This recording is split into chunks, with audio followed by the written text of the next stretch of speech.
Welcome back everyone. Welcome to civil services study. ये practice set number 145 है। UPPSC RO के लिए practice set series चल रही है। इस टेस्ट सीरीज़ की प्लेलिस्ट बना रखी है, वहाँ पर आप टेस्ट नंबर 1 से लेकर 145 या जो भी नया टेस्ट आएगा वहाँ तक पहुँच सकते हो। डिस्क्रिप्शन बॉक्स में लिंक है उसका, और फुल टेस्ट सीरीज़ इसकी प्राप्त कर सकते हो। डिस्क्रिप्शन बॉक्स में नंबर, उस पर कॉल या व्हाट्सअप करके। तो चलिए स्टार्ट करते हैं। 6-7 सेकंड का टाइम मिलेगा एक प्रश्न को पढ़ने के बाद। अपना भी सोचना कि आंसर क्या हो सकता है। पहला प्रश्न है, यह खरीफ के अंतर्गत बोई जाने वाली ऐसी फसल है जो खाद्यान्न और चारा दोनों, ठीक है, खाद्यान्न और चारा दोनों के रूप में प्रयोग होती है। यह फसल 21 से 27 डिग्री सेल्सियस तापमान में और पुरानी जलोढ़ मिट्टी पर अच्छी प्रकार से उगाई जाती है, यानी एलोवियल सॉइल में। और ऊपर दिया गया जो विवरण है वो किससे संबंधित है? सरसों से, सोयाबीन से, चने से, मक्का से। ठीक है, खाद्यान्न और चारा दोनों के रूप में प्रयोग होती है और खरीफ के अंतर्गत बोई जाने वाली फसल है। तो सरसों को एलिमिनेट कर दीजिए क्योंकि रबी की फसल है, चने को हटा दीजिए क्योंकि रबी की फसल है। ठीक है, खाद्यान्न और चारा दोनों, तो इसका आंसर हो जाएगा ऑप्शन नंबर डी। ठीक है, मक्का। देखिए, सरसों और चना जो है रबी की फसलें एलिमिनेट हो जाएंगी। सोयाबीन का जो उपयोग है वो खाद्य तेल के रूप में किया जाता है, तो सही उत्तर हो जाएगा मक्का डी, जो खाद्यान्न और चारा दोनों रूप में जो है प्रयोग होती है। ये खरीफ क्रॉप्स, रबी क्रॉप इंपॉर्टेंट है, इनके सारे एग्जाम्पल ये इसी से ही प्रश्न बन जाएगा, तो इसको हमेशा याद रखिएगा। क्वेश्चन नंबर 2 पर अजय निम्नलिखित में से किस आंदोलन को रक्तहीन क्रांति की संज्ञा दी गई है? असहयोग आंदोलन, भूदान आंदोलन, चिपको आंदोलन, नर्मदा बचाओ आंदोलन। रक्तहीन क्रांति की संज्ञा दी गई है किसको? भूदान आंदोलन। देखिए, विनोबा भावे द्वारा शुरू किए गए भूदान ग्राम आंदोलन को रक्तहीन क्रांति भी नाम दिया गया। और विनोबा भावे ने भूदान आंदोलन की शुरुआत की थी कहाँ से? आंध्र प्रदेश से। ठीक है, तो अपने आप में ये प्रश्न है, भूदान आंदोलन की शुरुआत किसने की? विनोबा भावे ने। कहाँ से की? आंध्र प्रदेश से। ये नंबर इस पर कॉल या व्हाट्सअप करके आप फुल टेस्ट सीरीज प्राप्त कर सकते हैं, आरओ एआरओ और यूपीपीसीएस दोनों की। किस पंचवर्षीय योजना के अंतर्गत भूमि सुधार कार्यक्रम को लागू किया गया? एक प्रश्न बड़ा पूछा जाता है कि गरीबी हटाओ तो 5वीं पंचवर्षीय योजना में है वो, और भूमि सुधार कार्यक्रम तो प्रथम पंचवर्षीय योजना में ही है। ये है इसका आंसर। देखिए, प्रथम पंचवर्षीय योजना में भूमि सुधार का लक्ष्य रखा गया, जबकि गरीबी हटाओ जो है 5वीं पंचवर्षीय योजना का लक्ष्य था। क्वेश्चन नंबर 4 पर आ जाइए। कपास की कृषि के लिए कौन सी मृदा सर्वाधिक उपयुक्त मानी जाती है? कपास की कृषि के लिए रेगुर सॉइल, यानी काली मिट्टी, ब्लैक सॉइल। देखिए, भारत को कपास के पौधे का मूल स्थान माना जाता है। दक्कन पठार के शुष्कतर भागों में काली मिट्टी कपास उत्पादन के लिए उपयुक्त मानी जाती है। कपास जो कि एक खरीफ की फसल है और इसे पककर तैयार होने में 6 से 8 महीने का समय लगता है। महाराष्ट्र, गुजरात, मध्य प्रदेश, कर्नाटक, आंध्र प्रदेश, तमिलनाडु, पंजाब और हरियाणा कपास के मुख्य उत्पादक राज्य हैं। प्रथम पर महाराष्ट्र। रबर की क्रॉप यानी रबड़ की फसल के संदर्भ में निम्नलिखित में से कौन सा कथन सत्य होगा? रबर एक भूमध्य सागरीय फसल है, यानी मेडिटेरियन क्रॉप है, और इस फसल के लिए 100 सेंटीमीटर से कम वर्षा की आवश्यकता होती है। देखिए, रबर एक इक्वेटोरियल क्रॉप है, यानी भूमध्य रेखीय फसल है, ना कि भूमध्य सागरीय। गलत स्टेटमेंट। और 100 सेंटीमीटर कम नहीं, कम से कम 150-200 सेंटीमीटर से अधिक की वर्षा की आवश्यकता होती है। तो दूसरा भी इनकरेक्ट है, दोनों के दोनों इनकरेक्ट हैं। डी है इसका आंसर। देखिए, रबर जो है एक भूमध्य रेखीय फसल है, यानी इक्वेटोरियल वाला रीजन, परंतु विशेष परिस्थितियों में उष्ण और उपोष्ण क्षेत्रों में भी उगाई जाती है ये। और रबर की फसल के लिए 200 सेंटीमीटर से अधिक वर्षा की आवश्यकता होती है, ना कि 100 सेंटीमीटर से कम। और 25 डिग्री सेल्सियस से अधिक के तापमान, और मिट्टी होनी चाहिए नम और आर्द्र, मतलब जलवायु जो होनी चाहिए वो नम और आर्द्र जलवायु की आवश्यकता होती है। रबर एक महत्वपूर्ण कच्चा माल है जो उद्योगों में प्रयुक्त होता है। रबर का सबसे अधिक जो उपयोग है वो मोटर गाड़ी के टायर बनाने में और ट्यूब बनाने में होता है। ठीक है, कार्बन मिलाकर इसमें जो है रबर को जो है कठोर बनाया जाता है। क्वेश्चन नंबर 6 पर आ जाइए। निम्नलिखित में से कौन सी परिस्थिति चाय की खेती के लिए उपयुक्त नहीं है, पूछ रहा है। जीवाश्म युक्त मृदा, उष्ण और उपोष्ण कटिबंधीय जलवायु, वर्ष भर समान रूप से होने वाली वर्षा, ह्यूमस रहित मृदा। देखिए चाय की खेती के लिए वर्षा चाहिए अच्छी खासी, लेकिन जो जल है वर्षा का वो मिट्टी में रुकना नहीं चाहिए, इसलिए ढलान वाले क्षेत्रों में जो है चाय की खेती की जाती है। यानी अच्छे जल निकासी वाली मृदा होनी चाहिए, वो खेत होना चाहिए। वर्ष भर समान रूप से होने वाली वर्षा, उष्ण और उपोष्ण कटिबंधीय जलवायु, जीवाश्म युक्त मृदा सही है। ह्यूमस युक्त मृदा होगा, हरित रहित लिखा है यहाँ पर, तो ह्यूमस युक्त मृदा और जीवाश्म युक्त मृदा, यानी डी गलत है। देखिए चाय के मुख्य उत्पादक क्षेत्र की बात करें तो असम, पश्चिम बंगाल में दार्जिलिंग और जलपाईगुड़ी जिलों की पहाड़ियाँ, तमिलनाडु और केरल भारत में ये हो गए। चाय की खेती रोपड़ कृषि का एक उदाहरण है, जिसे शुरुआत में अंग्रेज भारत में लाए थे। चाय का पौधा उष्ण और उपोष्ण कटिबंधीय जलवायु, ह्यूमस और जीवाश्म युक्त गहरी मिट्टी तथा सुगम जल निकासी वाले ढलवा क्षेत्रों में भली भांति से उगाया जाता है। यानी उष्ण और उपोष्ण कटिबंधीय जलवायु होनी चाहिए, ह्यूमस युक्त और जीवाश्म युक्त मिट्टी होनी चाहिए, अच्छे जल निकासी वाली मिट्टी होनी चाहिए, ठीक है। और चाय की खेती के लिए वर्ष भर कोष्ण, नम और पाला रहित जलवायु की आवश्यकता होती है, और वर्ष भर समान रूप से होने वाली वर्षा की बौछारें जो है इसकी कोमल पत्तियों के विकास में सहायक होती हैं। चाय जो है एक श्रम सघन उद्योग है। क्वेश्चन नंबर 7 पर आ जाइए। निम्नलिखित कथनों पर विचार करेंगे। दो स्टेटमेंट है, इनमें से सही स्टेटमेंट ढूंढना है।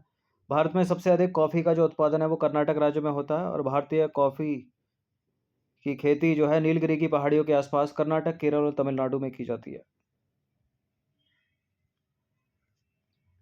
बिल्कुल, ये दोनों के दोनों स्टेटमेंट सही हैं, सी है इसका आंसर।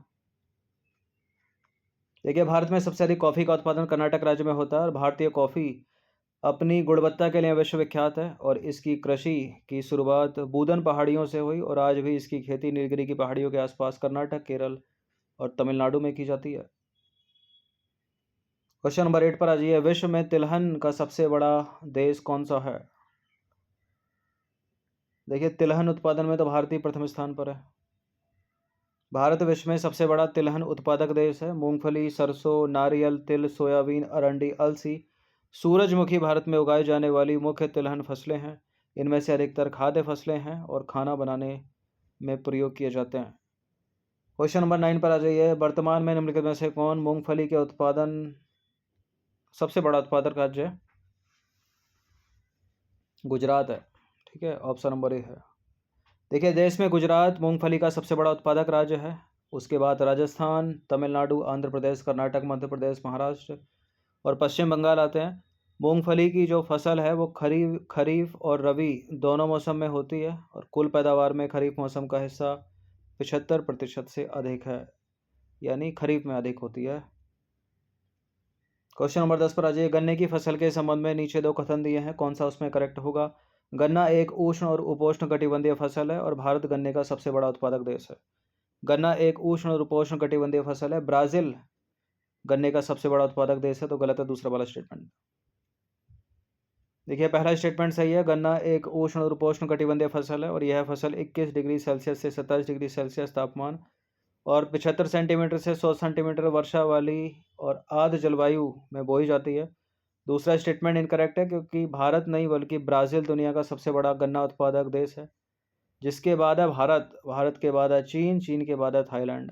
ब्राज़ील जो है हर साल 768 मिलियन टन गन्ने का उत्पादन करता है। क्वेश्चन नंबर 11 पर आ जाइए। निम्नलिखित में से कौन चीन के बाद चावल का सबसे बड़ा उत्पादक देश है? चीन के बाद चावल का सबसे बड़ा उत्पादक देश है भारत।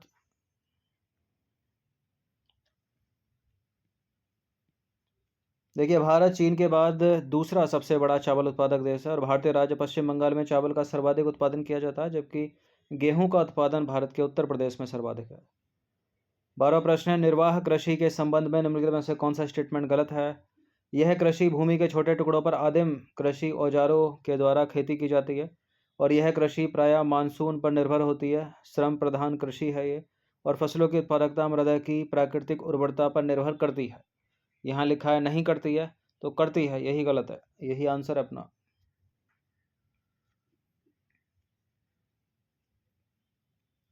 देखिए भारत के कुछ भागों में अभी भी निर्वाह कृषि की जाती है।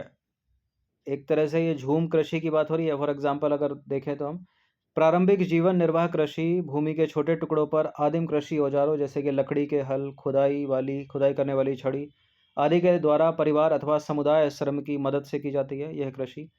और इस प्रकार की जो कृषि है प्रायः मानसून, मृदा की प्राकृतिक उर्वरता और फसल उगाने के लिए अन्य पर्यावरणीय परिस्थितियों पर निर्भर करती है। यह कर्तन दहन प्रणाली कृषि है, यानी स्लैश एंड बर्न कृषि, यानी स्थानांतरित कृषि इसको कह लो। फॉर एग्जांपल नॉर्थ ईस्ट में झूम खेती इसको कहते हैं। अब आ जाइए क्वेश्चन नंबर 13 पर। मोटे अनाज के संबंध में कौन सा स्टेटमेंट सही नहीं है? मोटे अनाज अधिकतर आर्द्र क्षेत्रों में उगाए जाते हैं, इनके लिए सिंचाई की आवश्यकता नहीं होती। ज्वार, बाजरा और रागी भारत में उगाए जाने वाले मुख्य मोटे अनाज हैं। ये सारे के सारे स्टेटमेंट मोटे अनाज के संबंध में सही हैं। बिल्कुल, ये तीनों के तीनों स्टेटमेंट मोटे अनाज के संबंध में सही हैं। डी है इसका आंसर। तो मोटे अनाज अधिकतर आर्द्र क्षेत्रों में उगाए जाते हैं, जिस कारण इनके लिए सिंचाई की आवश्यकता नहीं होती। ज्वार, बाजरा, रागी भारत में उगाए जाने वाले मुख्य मोटे अनाज हैं। यद्यपि इन्हें मोटा अनाज कहा जाता है, परंतु इनमें पोषक तत्वों की मात्रा अत्यधिक होती है। अगर स्टेटमेंट बनाकर पूछता है कि मोटे अनाज में पोषक तत्वों की मात्रा पर्याप्त नहीं होती या कम कम होती है, तो गलत होगा वो स्टेटमेंट। उदाहरण के तौर पर रागी में प्रचुर मात्रा में लोहा, कैल्शियम, सूक्ष्म पोषक और भूसी मिलती है। गेहूं की फसल के संबंध में निम्नलिखित में से कौन सा स्टेटमेंट सही है? इस फसल को उगाने के लिए समान रूप से वितरित 50 से 70 सेंटीमीटर वार्षिक वर्षा की आवश्यकता होती है। उत्तर पश्चिम भारत में गंगा सतलुज का मैदान प्रमुख गेहूं उत्पादक क्षेत्र है। ये करेक्ट है, दोनों के दोनों स्टेटमेंट। सी है इसका आंसर। देखिए, गेहूं भारत की दूसरी सबसे महत्वपूर्ण खाद्यान्न फसल है, जो देश के उत्तर और उत्तर पश्चिमी भागों में उगाई जाती है। उगाई है, आई नहीं है। और रबी की फसल है गेहूं, और इसको उगाने के लिए शीत ऋतु और पकने के लिए खिली धूप की आवश्यकता होती है। इसे उगाने के लिए समान रूप से वितरित 50 से 75 सेंटीमीटर वार्षिक वर्षा की आवश्यकता होती है। देश में गेहूं उगाने वाले दो मुख्य क्षेत्र हैं। उत्तर पश्चिम में गंगा सतलज का मैदान और दक्कन का काली मिट्टी वाला प्रदेश। जो भारत के उत्तर पश्चिम क्षेत्रों में जो सर्दियों में वेस्टर्न डिस्टर्बेंस आता है ना, पश्चिमी विक्षोभ, वो इसी जो रबी की फसल होती है, मतलब ये गेहूं वगैरह, इनके लिए वो अच्छे होते हैं। क्वेश्चन नंबर 15 पर आ जाइए। भारत में शीत ऋतु में शीतोष्ण पश्चिमी विक्षोभों से होने वाली वर्षा किन फसलों के लिए अधिक उत्पादन में सहायक होती है? रबी और खरीफ, खरीफ और जायद, केवल रबी, केवल खरीफ। अभी बताया वही प्रश्न ये। देखिए, केवल रबी की फसलों के लिए होती है ये अवश्य लाभदायक। तो शीत ऋतु में शीतोष्ण पश्चिमी विक्षोभों से होने वाली वर्षा जो है रबी फसलों के लिए अधिक उत्पादन में सहायक होती है। अब रबी की फसलें कौन कौन सी? गेहूं, जौ, आलू, चना, मसूर, अलसी, मटर और सरसों, ये रबी की प्रमुख फसलें मानी जाती हैं। क्वेश्चन नंबर 16 पर अजय निम्नलिखित में से कौन सी दलहन फसल मृदा की उर्वरता में कोई वृद्धि नहीं करती? मटर की, अरहर की, मूंग की, चने की। तो एक आंसर जरूर देना होगा इसमें। मटर है, मूंग है, चना है, अरहर तुर नहीं है। देखिए, फलीदार फसल होने के नाते अरहर को छोड़कर अन्य सभी दालें वायु से नाइट्रोजन लेकर भूमि की उर्वरता को बनाए रखती हैं, तो तुरदाल होगा इसमें। क्वेश्चन नंबर 17 पर अजय निम्नलिखित में से कौन सी खरीफ फसल है इसमें? मक्का, बाजरा, चना, सोयाबीन। रबी कोई दिख रही हो तो एलिमिनेट कर दो। चना रबी की फसल है, मक्का खरीफ की फसल है, बाजरा खरीफ की फसल है, तो जहाँ जहाँ 3 है वो नहीं होगा। सोयाबीन भी है, तो 1 to 4 इसका आंसर हो जाएगा डी। देखिए, खरीफ की प्रमुख फसलें कौन कौन सी? चावल, मक्का, ज्वार, बाजरा, अरहर, मूंग, उड़द, कपास, जूट, मूंगफली और सोयाबीन। क्वेश्चन नंबर 18 पर अजय निम्नलिखित कथनों पर विचार करेंगे। दो कथन हैं यहाँ पर, कौन सा इसमें सही होगा? रबी और खरीफ की फसलों के बीच ग्रीष्म ऋतु में बोई जाने वाली फसल को जायद कहा जाता है, और जायद फसलों में मुख्यतः तरबूज, खरबूज, खीरा, सब्जियों और चारे की खेती की जाती है। क्या ये दोनों बातें सत्य हैं? बिल्कुल, ये दोनों की दोनों बातें सत्य हैं। सारे के सारे प्रश्न बड़े इंपॉर्टेंट हैं। देखिए, भारत में 3 शस्य ऋतुएं हैं। शस्य यानी क्रॉप सीजन्स, रबी, खरीफ और जायद। रबी की फसलों को शीत ऋतु में अक्टूबर से दिसंबर के मध्य बोया जाता है, और ग्रीष्म ऋतु में अप्रैल से जून के मध्य काट लिया जाता है। खरीफ की फसलें देश के विभिन्न क्षेत्रों में मानसून के आगमन के साथ बोई जाती हैं और सितंबर अक्टूबर में काट ली जाती हैं। रबी और खरीफ की फसलों के बीच ग्रीष्म ऋतु में बोई जाने वाली फसल को जायद कहा जाता है। और जायद फसलों में मुख्यतः तरबूजा, खरबूजा, खीरा, सब्जियों और चारे की खेती की जाती है। क्वेश्चन नंबर 19 पर अजय निम्नलिखित में से कौन उस कृषि प्रणाली को दर्शाती है जिसमें एक ही फसल लंबे चौड़े क्षेत्र में उगाई जाती है? स्थानांतरित कृषि, बागवानी कृषि, गहन कृषि, रोपण कृषि। ठीक है, एक ही फसल लंबे चौड़े क्षेत्र में उगाई जाती है। तो स्थानांतरित और झूम बोलते हैं इसको वैसे तो। ठीक है, ये एक तरह से निर्वाह कृषि है, तो ये तो गलत है पहला, इसका रोपण ही होगा, बी है इसका आंसर। देखिए, रोपण कृषि एक प्रकार की वाणिज्यिक खेती है। ठीक है, वाणिज्यिक कृषि है, कॉमर्शियल क्रॉप है। और इस प्रकार की जो खेती है वो लंबे चौड़े क्षेत्र में एक ही फसल उगाई जाती है। इस प्रकार की खेती में रोपण कृषि उद्योग और कृषि के बीच एक अंतरापृष्ठ है, यानी इंटरफेस है। क्वेश्चन नंबर 20 पर आ जाइए। कर्तन दहन प्रणाली यानी स्लैश एंड बर्न कृषि भारत में अनेक नामों से जानी जाती है। इसके संदर्भ में निम्नलिखित में से कौन सा प्रदेश सही सुमेलित नहीं है? जैसे कि मध्य प्रदेश में बेबर के नाम से जानी जाती है, आंध्र प्रदेश में पोडू के नाम से जानी जाती है, पश्चिमी घाट में कुमारी के नाम से जानी जाती है, हिमालय क्षेत्र में झूम के नाम से जानी नहीं जाती। झूम उत्तर पूर्वी भारत में जानी जाती है, हिमालय क्षेत्र में खिल के नाम से जानी जाती है। ये स्लैश एंड बर्न यानी स्थानांतरित कृषि या कर्तन दहन प्रणाली। तो डी इसका आंसर हो जाएगा, यही सुमेलित नहीं है। देखिए, कर्तन दहन प्रणाली कृषि भारत में अनेक नामों से जानी जाती है, जैसे कि मध्य प्रदेश में इसको बेबर या दहिया कहा जाता है, उत्तर पूर्वी भारत में झूम कहा जाता है, ना कि हिमालय क्षेत्र में। ठीक है, हिमालय क्षेत्र में खिल कहा जाता है, इसलिए डी गलत है। अंडमान निकोबार द्वीप समूह में दीपा कहा जाता है, झारखंड में कुरुवा कहा जाता है, और आंध्र प्रदेश में कहा जाता है पोडू या पेंडा, और वेस्टर्न घाट में कहा जाता है कुमारी। तो ये भारतीय कृषि से संबंधित कुछ इंपॉर्टेंट प्रश्न, ठीक है, हमेशा इनको याद रखिएगा और ये नहीं बदलेंगे। कुछ प्रश्न जैसे प्रोडक्शन ऊपर नीचे होता रहता है, किसी स्टेट का ज़्यादा है, किसी राज्य का कम, किसी देश का ज़्यादा है, किसी देश का कम, तो वो चीज़ें बदलेंगी। बाकी ये सब कितना, कौन सी मृदा की आवश्यकता है, ठीक है, कितना टेम्परेचर चाहिए, कैसी मिट्टी चाहिए, ह्यूमस अधिक हो कम हो, पाला अधिक या कम, ठीक है, टेम्परेचर, वर्षा, ये सब वही रहती है। स्टेटमेंट बनाकर ही पूछेगी यूपीएससी, और स्टेट पीसीएस में सीधे सीधे पूछेगा, आरओ में भी सीधे सीधे पूछेगा। तो इन सभी प्रश्नों की प्रैक्टिस 1 से 2 बार कर लीजिएगा। सब्सक्राइब रखना सिविल सर्विसेज स्टडी को, हर दिन प्रैक्टिस करते रहिएगा। इन सभी की आप पीडीएफ सीरीज भी प्राप्त कर सकते हो टेस्ट सीरीज के फॉर्म में। ये नंबर है, इस पर कॉल या व्हाट्सएप करके। धन्यवाद।